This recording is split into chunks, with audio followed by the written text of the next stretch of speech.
Good evening, welcome to Left, Right and Centre. I'm Vishnu Shom. On the programme tonight, 5 days into the Uttarakhand Tunnel Collapse, a special interview with the Director General of the National Disaster Relief Force on where the rescue operation of 40 trapped workers stands. I'll tell you this, the next couple of hours, absolutely crucial. Next up on the show, the US President Joe Biden meets China's President Xi. Is this the beginning of a major thaw in ties between the US and China? That is our big focus. Also on the program, India through to the finals of the World Cup. A sterling display by the team. We have our special panel looking ahead at the final, India's chances, the remarkable performance of Virat Kohli and Mohammad Shami. But first, a quick look at the rescue operations which are taking place now in Uttarakhand. Will the 40 trapped miners be rescued?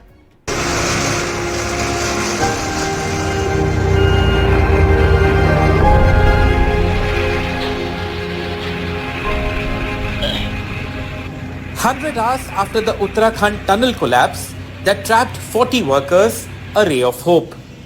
The chief of the Disaster Management Agency, NDRF, told NDTV they expect to begin the rescue of all trapped workers in the next 10 to 15 hours. This after rescuers restarted the process of pushing through an evacuation pipe to the trapped workers using a bigger, more efficient drilling machine flown in from Delhi that can withstand landslides and falling debris. The American auger machine is now operational there, and as per the last update, the first length of the pipe had been inserted. We should be able to do it in the next 10 to 12 hours. For 100 hours now, anxious relatives and co-workers have waited for good news. Officials say all those trapped are fine and in decent health, and that they are trying to facilitate conversations between relatives and the workers like this one. Mahadev Mahadev बोलो बोलो महादेव महादेव बोलो तुम्हार घरे कही दियो तुम्हार दादा मन के बाबा मन के ठीक आछु चिंता नहीं करो बोलू कुओ तुम्हें निजे कुओ बोली दियो बोनू के तुम्हार ठीक आछु बोली करे बोला छु दादा बोलो लगभग 100 घंटे से ज्यादा इन 40 जिंदगियों को इस टनल में फंसे हो चुके हैं और वो भी इस बात का इंतजार कर रहे हैं कि कब वो बाहर आए। रेस्क्यू टीम लगातार प्रयास कर रही है और लगातार जो यहाँ पर मशीन है, ऑगर मशीन है, उसने अपना काम शुरू कर दिया है। हमारी प्राथमिकता है कि हम उनको जल्दी से जल्दी निकालें। हमारे माननीय प्रधानमंत्री जी से लेकर हमारे सड़क परिवहन मंत्री जी से लेकर हमारे मुख्यमंत्री जी से लेकर जितनी भी एजेंसीज हैं सबके सब इस कार्य के अंदर लगे हुए हैं। मशीन लगाई गई जिसके अंदर कुछ रुकावट आई और एक नई मशीन अब काम कर रही है। The government has also confirmed that rescue teams have spoken to foreign experts, including a firm that helped save 12 children and their football coach who was stranded in a cave in Thailand, for insights into the safest approach for the rescue. With Kishore Rawat in Uttarakhand and Vishnu Som, Bureau Report, NDTV. All right, well, a critical situation over there. Earlier on today, I spoke to the Director General of the National Disaster Relief Force. Joining us now for the very latest on this, the Director General of the NDRF, Mr. Karwal. Thank you, sir, very much for being with us. What is the immediate condition, sir, of the trapped miners? As you mentioned, the American auger machine is now operational there. And as per the last update, the first length of the pipe had been inserted through the truck, and they were now welding the second length and so on. So we are hopeful that at the theoretical speed of about 5 meters an hour, we should be able to do it in the next 10 to 12 hours. Though I also anticipate that because the entire situation till now has been somewhat unpredictable, that we might find some obstruction in the path. The two obstructions which are anticipatable are iron rods which were part of the tunnel roof which could have collapsed into the path of the rubble, and rocks which the machine might find difficult to go. NDRF rescuers, special training and equipment might come in useful, who can then go into that pipe and cut the iron rods or break that rock so that the tunnel, the opening machine can carry on through, making a path. And just for the benefit of people watching this, it's through this tunnel that you expect to extricate those trapped inside, right? Yes, the diameter is about 800 so it's about 2.5 feet plus, and that is enough width for people to crawl through. If required, the NDRF or the SDRF rescuers can space behind the rubble and use harnesses, stretchers to tie people to that and be pulled through this pipe. And sir, again, do we know anything about the condition of those inside? Are they communicating on a walkie-talkie? Yes, the communication is established. They seem to be fine. Water, food, medicine are being supplied to them. And frequent communication keeps their spirits up, though I understand they must be undergoing some mental hardship. But they have electricity, they have light on the other end of the tunnel, and the basics are being provided, including oxygen. So we hope that we would get them out in good health, though they might be stressed out, which is very normal and natural. How are you getting food and medicines across to them? A small pipe about 6 inches diameter has been put through the rubble, and with air pressure, these things are pushed through. So you're also coordinating or talking at least to some rescue teams elsewhere, I believe, those teams which had been involved in the tunnel rescue in Thailand. What is their role, if any? So NHIDCL, which is the organization which is overseeing this work, is in touch with 2 international expert bodies. One is the Thai cave rescue people, and the other is the Norwegian experts. Now the Thai cave rescue people rescued people from submerged tunnels. Yes. And volunteer scuba divers who had cave diving as their hobby were the people who actually got those kids out. So directly it doesn't connect, but yes, if they have any insights about what can happen inside tunnels, anything they could teach us. We are open to learning from anything and everybody. So this is one effort to find out if more insights could be brought to this situation. And sir, would I be correct in saying that the biggest challenge is the structure itself, which thus far has proven to be unstable, because you'd had machinery over there prior to this as well, which was unable to actually penetrate the debris? Yes, the thickness of the debris has gone up. As we understand, there have been multiple falls. It was initially about 40 to 50 meters. As understood, it's about 70 meters now. So that is one thing which we need to be careful of. We need to factor that into our planning. And hopefully it will remain stable till we can get them out. And so the tunnel that you have now is high powered, right? Unlike what you had earlier on, which had lower power and therefore was less successful in penetrating the rubble. Is that correct? Yes. Also, I think the earlier one had a limitation on how many meters it could access. And this one would go through the entire 70 meters of rubble. So that's a plus point. And sir, to the best of your knowledge, there are no fatalities among those trapped on the other side. Do we know about anything further about their condition at all? Is anybody unwell, for example? We don't have any report on that, but there are no fatalities. Everybody seems to be fine, and they're hopeful because they've been told that the work is starting now and the tunnel is being opened with that 800 pipeline. And hopefully by the end of 12 hours, we could see some of them emerging from this. And sir, I want to talk a little bit about the NDRF, which, it's such an incredible organization. Over the years, you've saved so many lives. Could you tell us about the men and women deployed over there and how it's a battle they're waging 24 hours a day for the last several days, with every last minute, attempting to rescue or planning to rescue? So this is a technically advanced kind of operation where we need to mesh in our specialists to make it work. As of now, my teams, which are 67 personnel, are there. They are not directly involved because we are waiting for our specialization to actually be required to factor into saving these people. As of now, the major work is being done by heavy earth moving machines and this American auger, as you mentioned.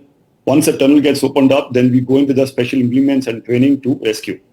Till then, what we are doing is we are anticipating all kinds of situations which we could be confronted with and rehearsing how to handle them out in the open with equipment and extra equipment and spares, so that at the point in time when we are put into operation, there is no shortfall of anything.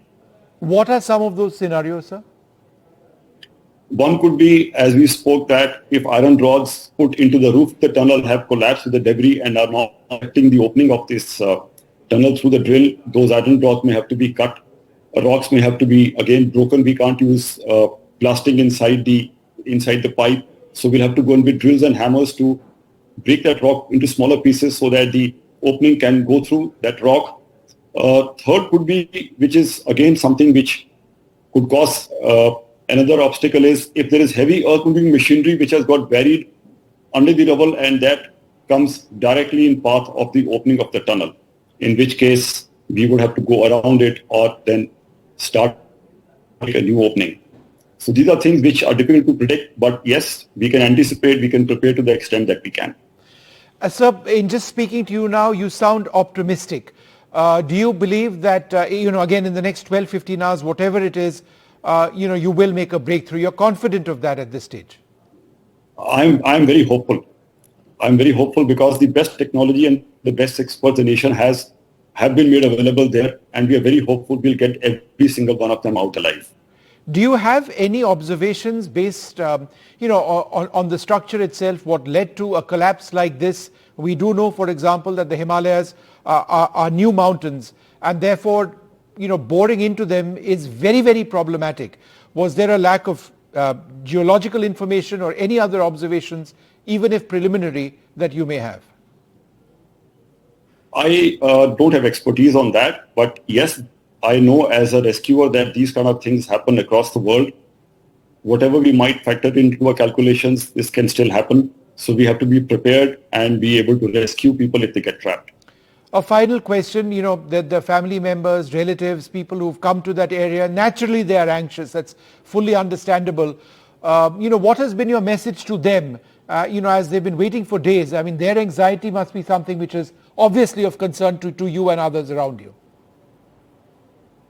Yes, one can just try and understand what they must be undergoing. They certainly must be anxious. My request is the protests, if they disturb the efficacy and the focus of the rescuers who are working there, will be counterproductive. Says not to go into protest mode as of now. You can do your prayers, you can pray to the powers that be for saving these lives, and in any manner whatsoever required, help the teams there to perform their job more effectively.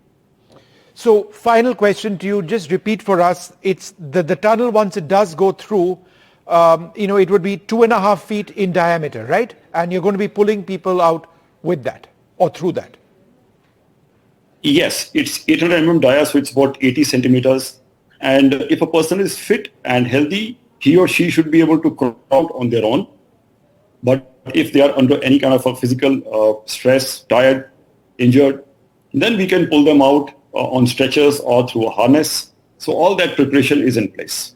80 centimeter diameter, and that's what we're going to get these men out with. Thank you so much, sir. All the very best to you and your teams working relentlessly along with other experts. It's a multi-agency effort to try and save lives. Thank you very much indeed, sir. Thank you. Thank you. A glass half empty or one half full is a question many would be left with at the conclusion of talks between the US President Joe Biden and his Chinese counterpart Xi Jinping in their first meeting in more than a year. The meeting in San Francisco comes at a time when ties between Beijing and Washington have been increasingly tense, and China seeks to expand its economic and strategic muscle well beyond its shores. Look, he's a dictator. US President Joe Biden's description of China Xi, though he did add in the same breath, anyway, we made progress. The talks, though, are seen to have been positive and constructive, though the White House made it clear America wouldn't bend over its core concerns. Significantly, President Biden emphasized that the US and China were in competition.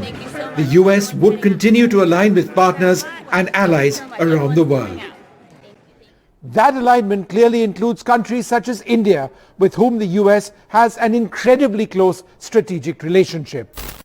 At a time when China has been building military bases in the Indian Ocean region and holding military exercises with Pakistan. In fact, Beijing and Islamabad are in the midst of their largest ever naval exercises. These images show Chinese warships docked in Karachi earlier this week. Beijing is also selling military equipment to countries surrounding India, Bangladesh, Myanmar and Pakistan. But the larger message from the White House is clear.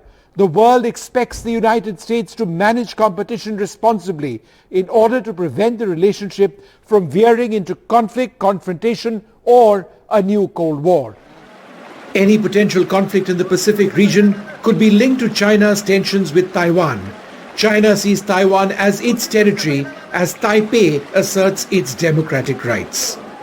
America is clear in this. The world has an interest in peace and stability in the Taiwan Strait. Another area of potential conflict, the South China Sea, where China has built artificial islands on reefs on territory it claims as its own, a fact disputed by many regional players. In its statement, the White House has emphasized its enduring commitment to freedom of navigation and overflight in the South China Sea, a position echoed by New Delhi. To ensure that militarily things don't get out of hand, there will now be a resumption of high-level military-to-military communication, which includes the resumption of telephone conversations between theatre commanders. Significantly, there has been forward movement on combating illicit drug manufacturing at a time when the United States faces an epidemic of addiction and death linked to the growing availability of fentanyl, a potent synthetic opioid which US authorities believe may be coming from Chinese companies against whom criminal charges have been filed. Both sides will also discuss the risks of artificial intelligence. Vishnu Shom for NDTV. Well, joining us now, Einar Tangen. He's a senior fellow at the Taipei Institute. I'm also joined by Dr. Jonah Blank, ex-advisor to Joe Biden. Mr. Tangen, Mr. Einar, let me come to you first. Do you believe that this is the breakthrough that the United States and China were really waiting for? This meeting has come more than a year since they met last. Do you believe that this is all headed in the right direction? No, I don't believe so. I mean, quite frankly, Biden's desire to express that he thinks that Xi Jinping is a dictator is kind of throwing cold water after what was seemingly a lot of effort to create a positive environment. So far, Xi Jinping has ignored it. He had a meeting after that with the corporate America, who was very anxious to hear him speak. And he's also stressing people-to-people diplomacy, which is really about reaching out to the American people and trying to disabuse them of this idea that somehow China is out to conquer the U.S. or anybody else. Basically, what it comes down to is that the Washington elite is out of touch with corporate America and the actual needs of the American public. And at some point that will come through. So Xi Jinping his charm offensive is aimed basically at trying to remind people that China is not the one who started wars. It has been the U.S. Dr. Jonah Blank, was it necessary for President Biden to refer to Xi Jinping as a dictator? Was after talks which were seen to be fairly productive? Well, thank you for having me, Vishnu.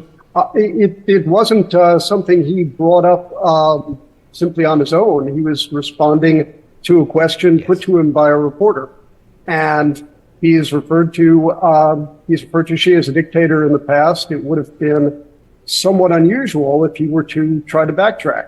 He made clear that this was a comment not on Xi himself, but on the entire political system of China. It's not a particularly controversial thing, and I think that China's response to it was quite restrained. Sorry, is there a comment there? I'm sorry, Mr. Tangen, go ahead. What were you saying? Well, the idea that this isn't controversial, I don't understand it. If Xi Jinping said that Joe Biden was an absurd excuse for a president and he was senile, I think that would be seen as hostile. So your characterization of trying to say that this is non-controversial is gaslighting.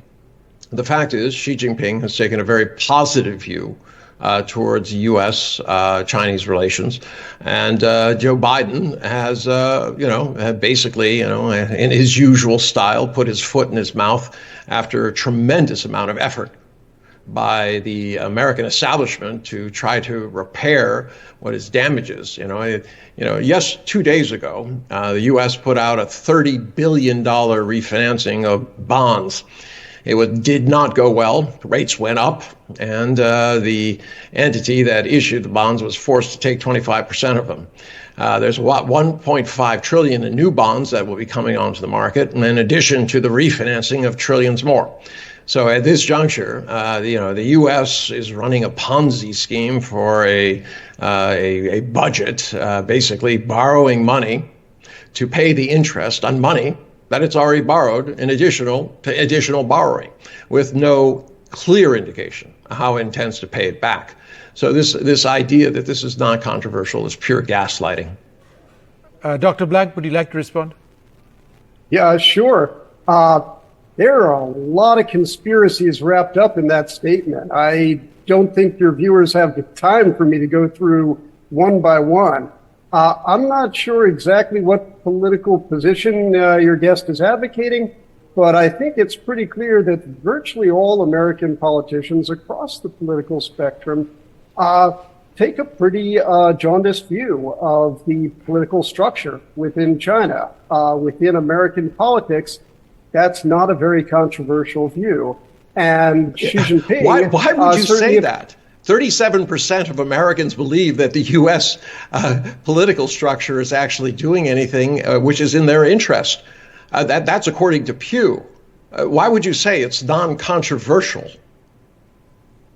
You're referring to something completely different. Americans are quite disenchanted with the state of American politics.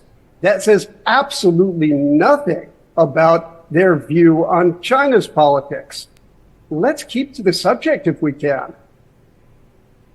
All right. That would be nice. All right. No. U.S. views of China, China have been influenced by the $90 billion that are spent by the U.S. But let's stick to the topic. I think it is fair, and Mr. Tangen, I think it is fair that we sort of focus on a couple of the other areas. For example, the positives.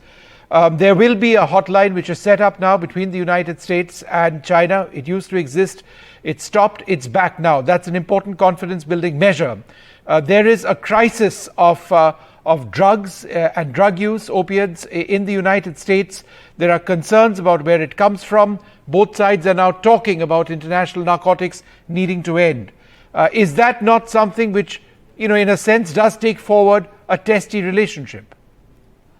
Well, quite frankly, I mean, the U.S. has a tendency to blame its desires for drugs on everybody else. They vilified all basically Latin America and anybody else because they cannot control the root causes of people's desires to check out of America. I mean, the American dream was based on this idea that if you work hard, that if you participate in the system, that anything is possible.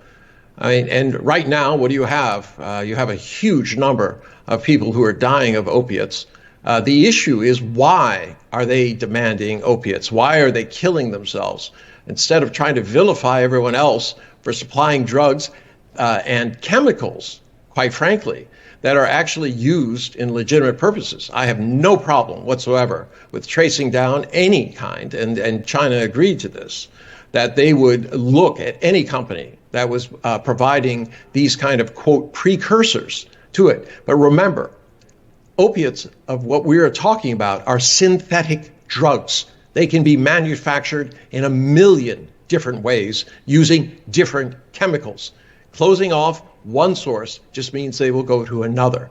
The issue is, why does America need drugs if it's such a wonderful country? All right. Dr. Blank, would you like to respond? No, any progress at all, in these talks? Yes, I think very modest progress, which was really all that anyone should have expected. I think that, Vishnu, you're quite right to note that this was basically low-hanging fruit. Restoring mil-to-mil relations is important for both nations in order to avoid an unintended conflict. Some of the agreements on fentanyl precursors are not a major issue. They do have an important U.S. domestic political impact. All of these things really are quite modest, but I think that that's really what anyone should have expected at best. Didn't answer the question about why Americans need drugs. No, well, that's not really the topic here. I'm happy to talk about. Oh, really? I don't think that's really. I don't think that's what. No, but Dr. You're trying Blank, to it did close come down the up. source It did of come drugs. up The as. question is, why do you need them? It did come up. It did come up in terms of what was achieved. And the White House did make a reference to how that conversation began. But Aina Tangen, let me ask you the larger issue over here, and this is perhaps the biggest issue. In the statement from the White House, there is a hope that the relationship doesn't, and I quote, veer into conflict, confrontation, or a new Cold War. Is it your worry, is it your concern that that is exactly where the relationship is headed if it's not already started that? Yeah, I do have that concern. I mean, you have two very, very different approaches to this. Xi Jinping said he wants to avoid any kind of conflict, that he wants a win-win way of doing things, and he wants cooperation. The Biden White House has said that we want to manage conflicts, which means that they anticipate that there will be conflicts. They say that it's basically a zero-sum game and that cooperation is out of question unless it's on U.S. terms. So, American exceptionalism, everything about what Francis Fukuyama said about the end of history and that there's only one system, the U.S. system. Well, it hasn't worked out, but in Washington, they're still clinging on to this, whereas the American public is running out of patience with the elites in Washington who are pushing ideological, basically angels on the head of a pin, rather than the realities of American life. And meanwhile, corporate America is very dissatisfied with the fact that their markets are being closed off for no apparent reason. Dr. Black, your last word. Do respond to Aina Tangen. Yes. Thank you. I think that your guest is mistaking the American public for corporate America. The two are very, very different. The American public has a much more adversarial take on China than, quite frankly, the political leaders, let alone the Washington elite, do. If I were simply managing all affairs, I would be more inclined to favor a more cooperative approach. That's not where the public is, though. And the idea that the American public is crying out for a more cooperative approach is simply fiction. You're twisting it. All right, look, very strong opinions on this program. I think the world is looking on at the United States and China, and with the hope that things stabilize somewhat. It's been a difficult relationship. It continues to be one. But again, thank you both very much for joining us. We'll leave it at that. We're going to take a short break at this stage and come back with the big focus. Is India well set to win the World Cup of Cricket? Virat Kohli scoring his 50th one-day century. Stunning performance by Mohammad Shami as well. All of that and more with our panel of wonderful cricket experts. Quite a change of topic after that heated discussion on China and America. That's coming up after this break.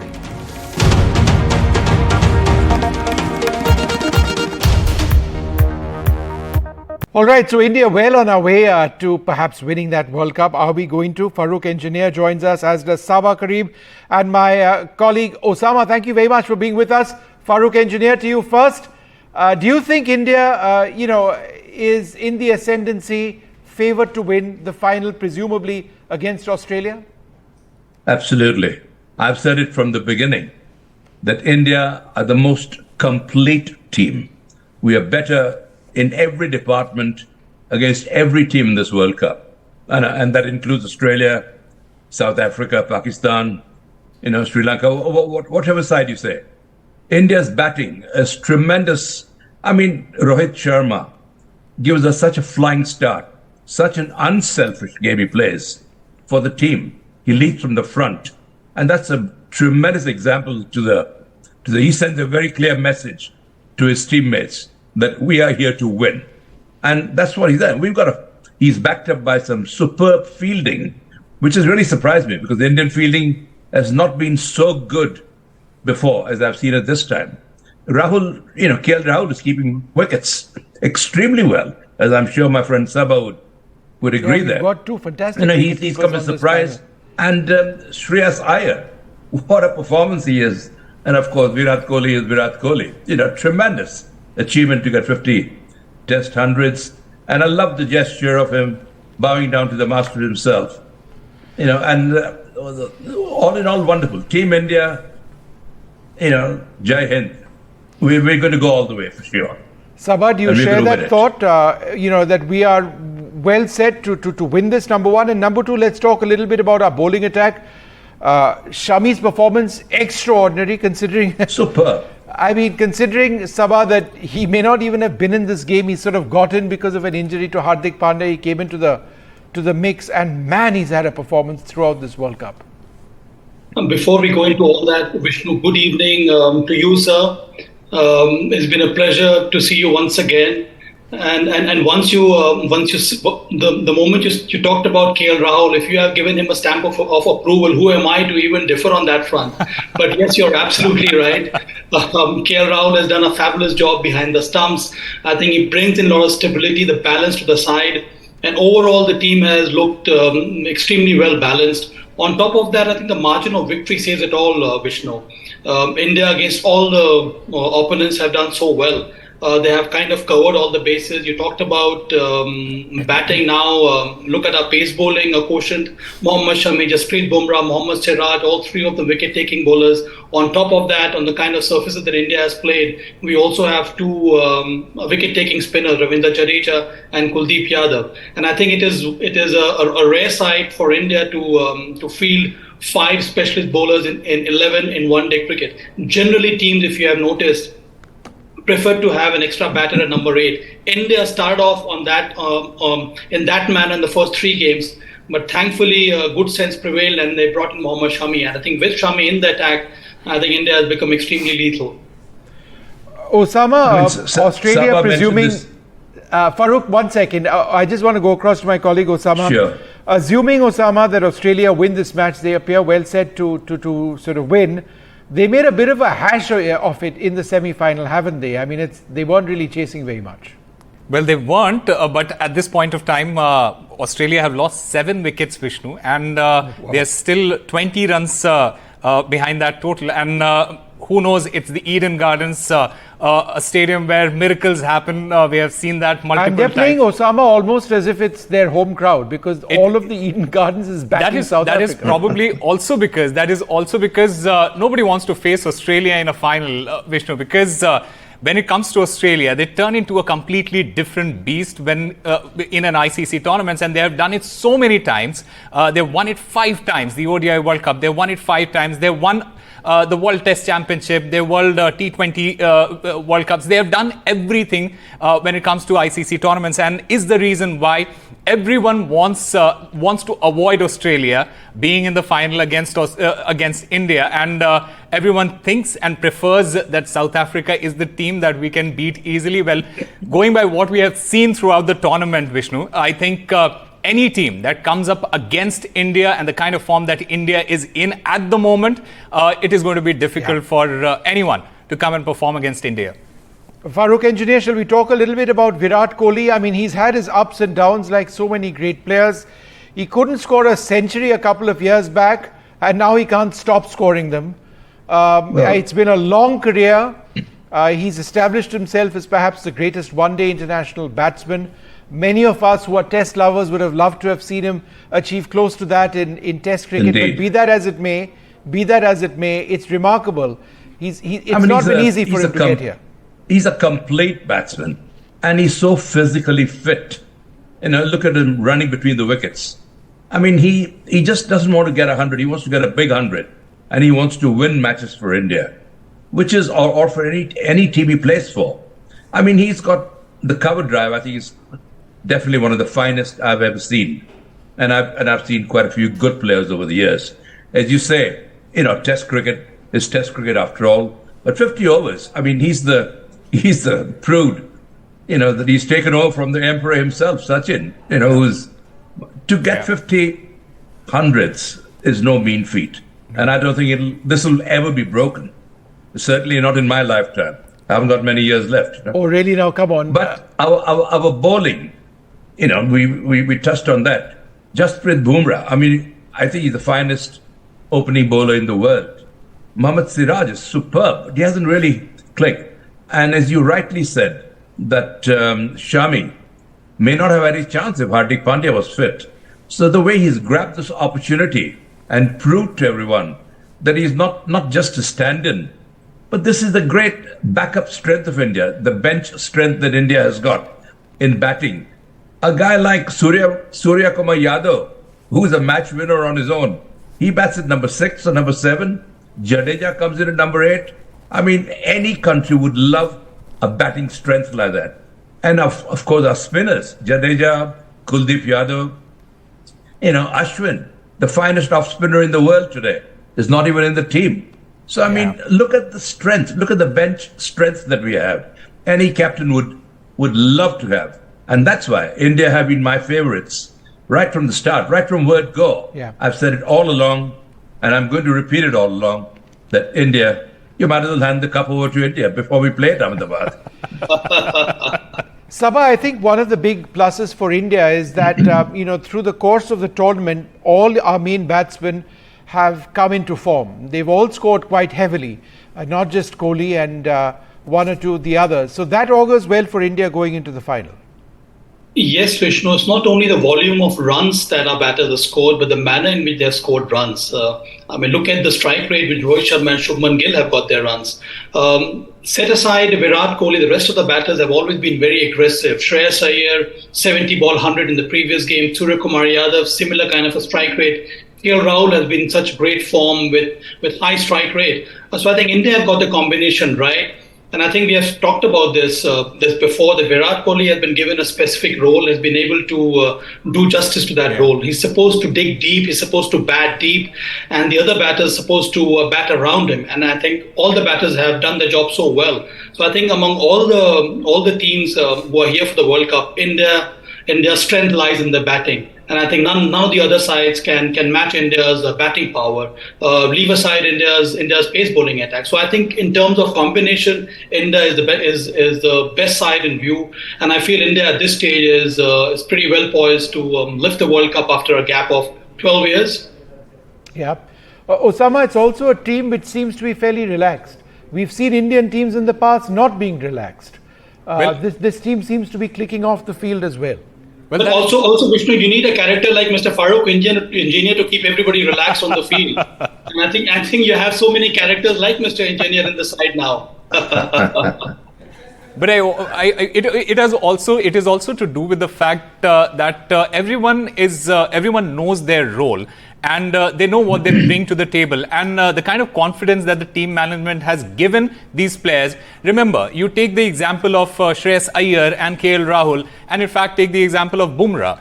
All these players who are making a comeback after a long layoff, after long injury layoff, and the management stuck with them. They made sure that they stayed with these players. They gave them the confidence, and when the players get that kind of confidence from the management, from their teammates, it basically shows in their game as well. And this is what we see in that dressing room. You see all those ceremonies happening post-match where these players are getting these best fielders medals, etc. It is a fun environment in that dressing room. Everyone is relaxed. Everyone knows that they are here because everyone believes in them, and that is the kind of confidence that a cricketer needs when they are in a team, and especially in a tournament like the World Cup, because they're not worried about whether they are going to lose their place, whether they are going to not score runs, whether the captain trusts them enough, etc. And when you have that sense of confidence, and also the fact that you have the confidence in your abilities, it reflects on the pitch as well. Osama so rightly mentioned the word confidence about 5 or 6 times, and that's exactly what the team are. They're brimming with confidence. They know that no team can touch them. It's the confidence and the will to win, the will to succeed. I have not seen collectively an Indian team a better team so far. Yeah, I think in 50 over or in any form of cricket, collectively there have been individually better cricketers. In various departments, but collectively, I think this is the best Indian team that I have seen, and I'm very proud. hugely, fiercely proud to be an Indian and fiercely proud that my team is performing so well. Yeah. There were some rubbish reports in the British press here about us, about the pitches. I don't know if those stories came in Indian papers or not. Yes, it did. But sir. I was very It did, sir. disappointed. Some of the British Both sides pundits- played on the same pitch. I mean, it's not as if the pitch was replaced halfway through the match. They said we prepared a pitch to prefer spinners. Yeah, and then Mohammad our Shami fast comes bowler and took takes 7 wickets, right? So It makes a mockery of their, statement. I gave a press release, the British press, and I said that it's a slap in the face for you guys. Because Shami, you were saying that we prepared the pitch for our spinners, and Mohammad Shami comes and takes 7 wickets. Yeah. So, I mean, what the hell are you talking about? You're talking a lot of nonsense. And that's exactly what they were doing. Well, gentlemen, I'd like to thank you very much for being with us. It's going to be one heck of a match, the finals of the World Cup. It's just so great that India is in it, and hopefully we should be winning. But we're going to leave this and move on to something completely different, because in as much as we celebrate our joy of cricket over here, there's a horrific war taking place in West Asia, Israel against Hamas. A video has now been shared by the Israeli army in their operations in a hospital in Gaza, where they actually showcase how this hospital, the Shifa hospital, was being used by terrorists as a command center. We'll leave you with this report. Shalom everyone, Lieutenant Colonel Jonathan from the IDF here. I am in the Shifa hospital, as you can see from the sign behind me, and as you can clearly see from the building. We are going to do a one-shot video. One shot, no editing, of all of the evidence that we have found just now in this building of the Shifa hospital.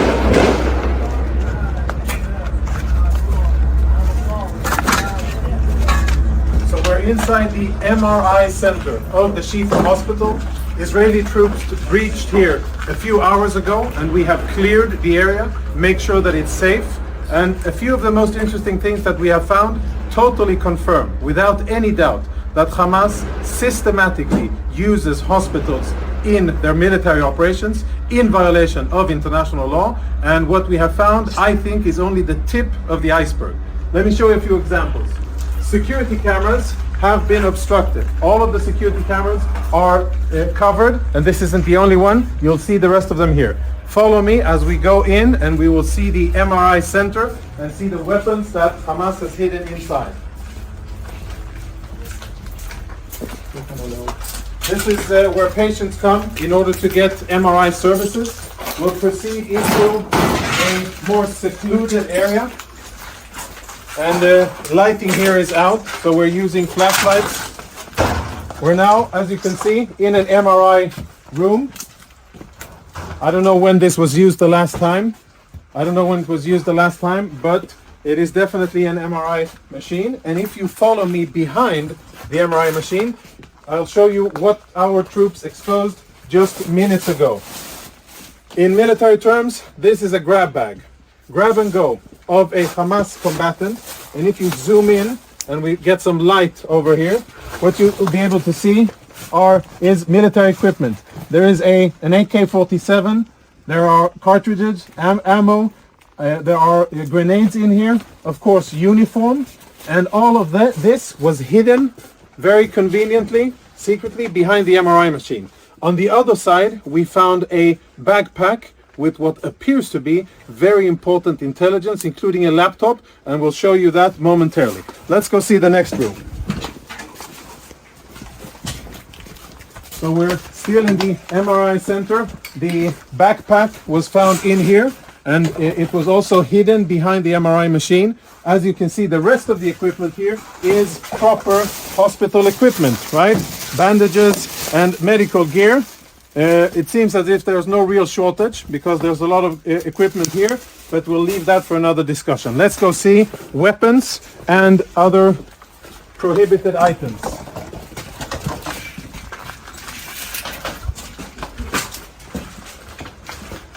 As we walk through the main corridor here, our troops did a preliminary search of the area. We tried to uncover the cameras, but all of the cameras have been obstructed. You can see there's black tape covering it. And when our troops opened this closet here, which is in the main part of the clinic, this is what they found. These weapons have absolutely no business being inside a hospital.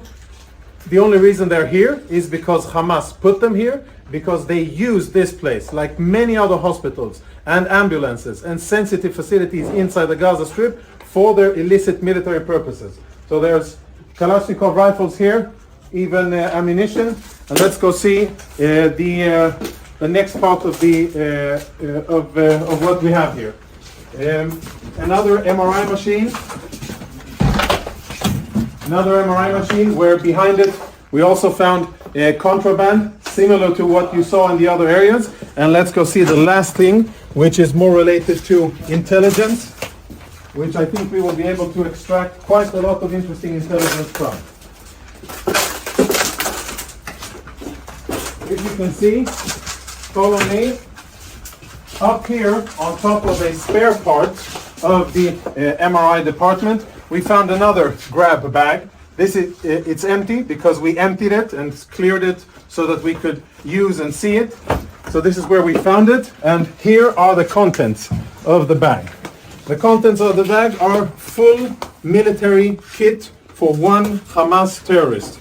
A live grenade, ammunition, fighting vest with insignia, boots, and of course uniforms, and last but not least, standard AK-47. Inside the hospital, hidden in a secluded area, take a look at this door here. Blast-proof door, which is part of the clinic and part of the infrastructure of the hospital. Everything else looks like a hospital, only this part doesn't. Last part.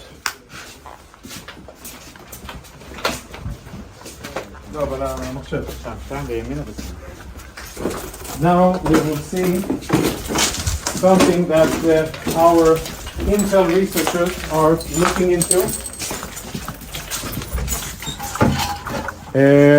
Hold on, before we go on, let's have a look at what we found inside the very same cabinet that houses medical equipment. You can see all kinds of standard military medical stuff. We found another go-to bag, this bag here. And again, we opened it up in order to make sure that it's safe to touch and show. So please don't give me any of that. You opened it up and you placed it there. This is the bag that we found, and this is the stuff that was in it. Now, there's insignia, military insignia, a knife.